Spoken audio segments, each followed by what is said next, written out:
Okay, so a lot of people ask, this all sounds good, but what could go wrong with this particular strategy? Well, if you look at all of these numbers, most of these numbers are in the contract, most of these numbers are set, but this column, that's the variable. We don't know if we're going to earn an average of 6% or 7% or 8% or maybe less. Now, we represent over 56 different insurance companies, so we can always find the best product on the market, but this particular company has had a product since 2006, and the average return from all of their clients has been 6.9. If you started right before the recession, it might be a little less. If you started after the recession, it might be a little higher.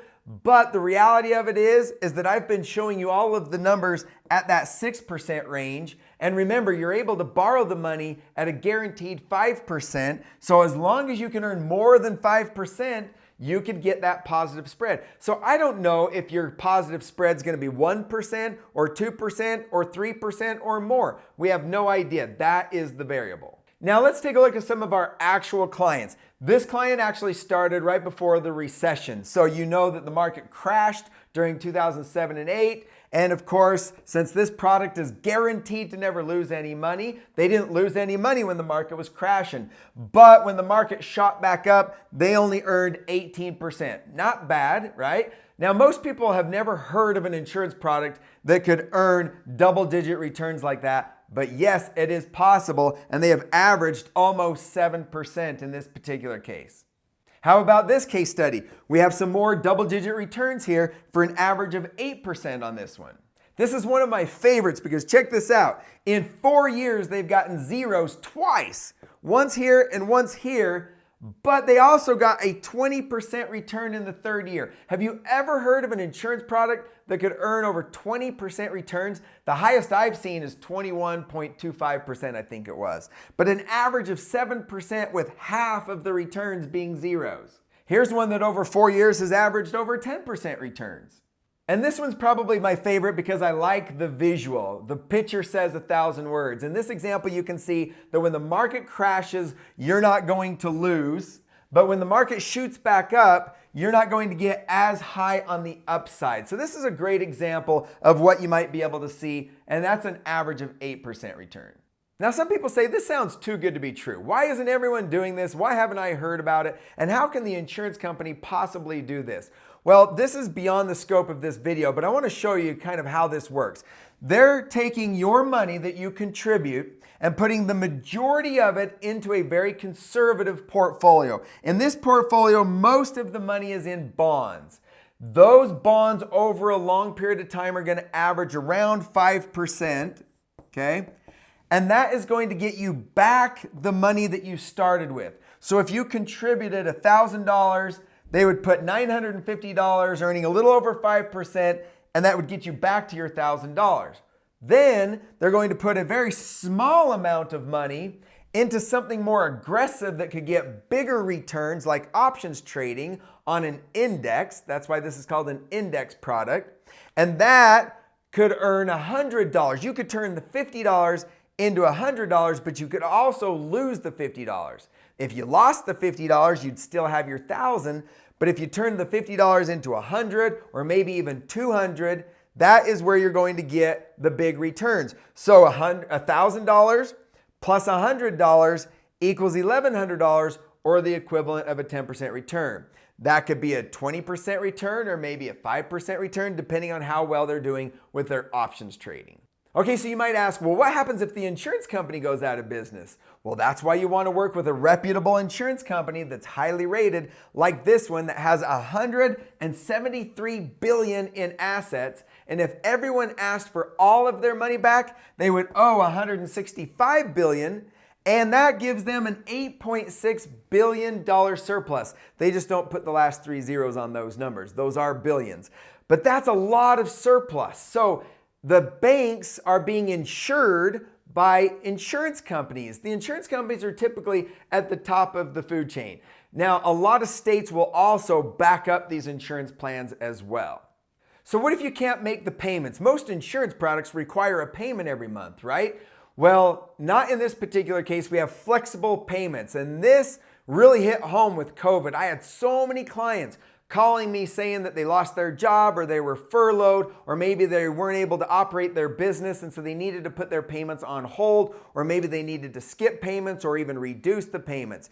So let's talk about that for a minute. This is a maximum amount allowed by the IRS based on the amount of insurance that you're buying. Okay? So it's a maximum amount, not a minimum amount. This is what the insurance companies need to cover the expenses. So there's a few minimum requirements in the first couple of years, but basically, as long as you're covering the expenses, that's all that matters. The insurance company doesn't care if you put in $10,000 a year or if you put in a couple $1,000s a year. As long as there's enough money to cover the expenses. And a few years down the road, they can always take the money out of your account to cover the expenses.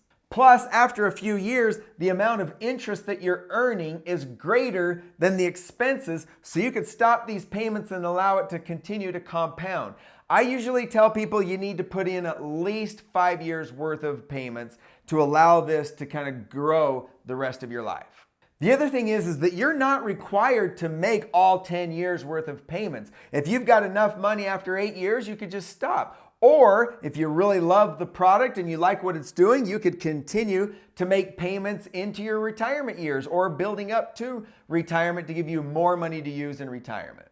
Okay, so what is my financial advisor going to say about this?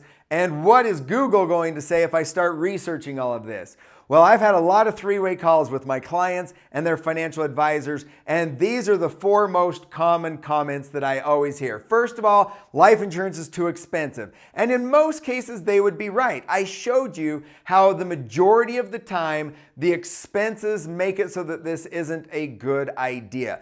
But if you know what these billionaires and large corporations are doing, you can actually make this a very inexpensive plan. Plus, your financial advisors in most cases are charging you a fee on your assets. So as your money grows, they're making money every year. If they're making 1% on your money, by the time you have $1 million, that's $10,000 a year that they're earning on your money. The other thing that I hear all the time is that there's no way that you can earn 6 to 8% on an insurance policy. That's because most people are familiar with whole life insurance. This is not whole life insurance.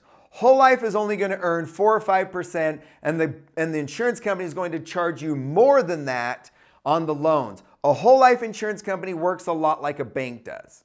Then on the flip side, they're also going to say 6 to 8% is a horrible return. I can get you 20% returns. Well, the reality of it is that you don't need a very big return. You just need to earn more than what it costs you for the loans. And finally, the other thing I hear is insurance, investments are investments, don't mix the two. And you know what? Years ago, that was the case. The banks actually couldn't provide investment products, and your insurance products had to stick to insurance, and the stock market kind of stuck to the stock market. Everyone kind of played in their own little sandbox. But years ago, they got rid of that, and now you see banks offering a lot of investment products. You see insurance companies offering products like this, and you see all sorts of people doing lots of different products to be competitive. The other thing I want to say about this is consider this. If you met with a dozen financial advisors and you asked all of them what you should do with your investments, how many of them do you think would recommend that you put your money in real estate? Probably not very many, if any, right? Why?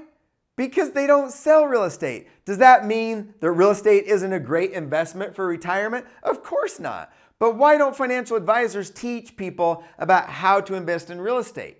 Because that's not what they sell. The other thing that I hear all the time is, if this is so great, why isn't everyone doing it? And why haven't I heard about this before? Well, like I said, financial advisors make money by putting money in the market on assets under management. Insurance agents, on the other hand, make money by selling life insurance. Even insurance companies make money selling life insurance. The way to make this work is to buy the least amount of life insurance, which means the least amount of commissions that are going to be earned. So the reason why nobody's really talking about this, to be honest with you, is because it doesn't pay a lot of commissions. Now, to wrap up secret number 2, I want to ask you a question. If I were to ask you if you would jump out of an airplane without a parachute for $100,000, would you do it? I'm guessing you would probably say no. But what if I told you it was on the ground? That changes everything, doesn't it? Because I failed to give you that little piece of information there, you missed out on a $100,000 opportunity. I'm going to encourage you to make sure that you get all of the information. At the end of this video, I'm going to talk about how you can book a call with us. We can answer any questions that you might have. So make sure that you reach out to us and talk to us so that we can explain any questions that you might have so that you don't miss out on a great opportunity. Because in most of the cases, it's all about mindset.